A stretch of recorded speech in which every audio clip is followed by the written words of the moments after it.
ហើយសារធិជននៅប្រុសស្រីក៏បីត្រង់ប្រាប់ស្ដាប់ទេសនាក៏បានស្ដាប់ហើយកើតបញ្ញារឹងរឹកជ្រះថ្លាក្នុងសម្ដាតគូណាក់សម្រួមគុំនិយាយកុំឲ្យរេមីធ្លួយគណិតពិបាកហជាអ្នកនៃចិត្តពិតស្ដាប់ធម៌ពិតកើតសើមងបើរួយស្រុកធំទឹកដៃជើងគូក្រោកឡើងទៅតម្រង់ខ្នងគុំនិយាយគ្នាឬឆ្លើយឆ្លងកំផងឬហើយអង្រាយធម៌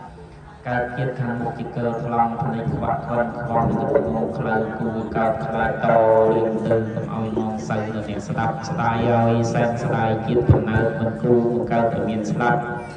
ស្មានថារយូរប្រែជាឆាប់គូតែប្រញាប់ស្ដាប់ទេសនាមិនស្ម័គ្រចិត្តស្មោះនឹងប្រធរក្រឡើយសែនក្រជាអស្ចារ្យក្រនឹងបានស្ដាប់ព្រះពុទ្ធិកា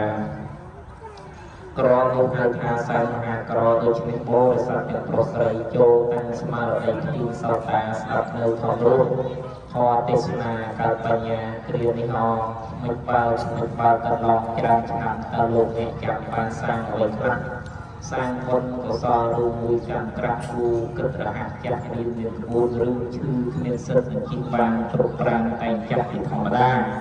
ទុះលោកបងខ្វាត់យ៉ាងណាអស់ទាំងលោកាគ្មានសារលោករឿងចាស់អត់រើសរូបសខ្មៅមើលសែនផ្សាដៅដូចភ្លើងលោកឈឺតូចឈឺធំលោកនេះទ្រាំតាមគូសរីរាពេលស្លាប់ជាពេលអស់កម្មសិទ្ធិពេលនាំជីវិតចាស់លោកាក្តីស្លាប់អត់មានអ្នកត្រូវការតែមកជួបមានមិនលល់យកម៉ែឪខ្លួនចៅក្តីប្រពន្ធសង្សារប្រពន្ធធ្លាប់កើនដល់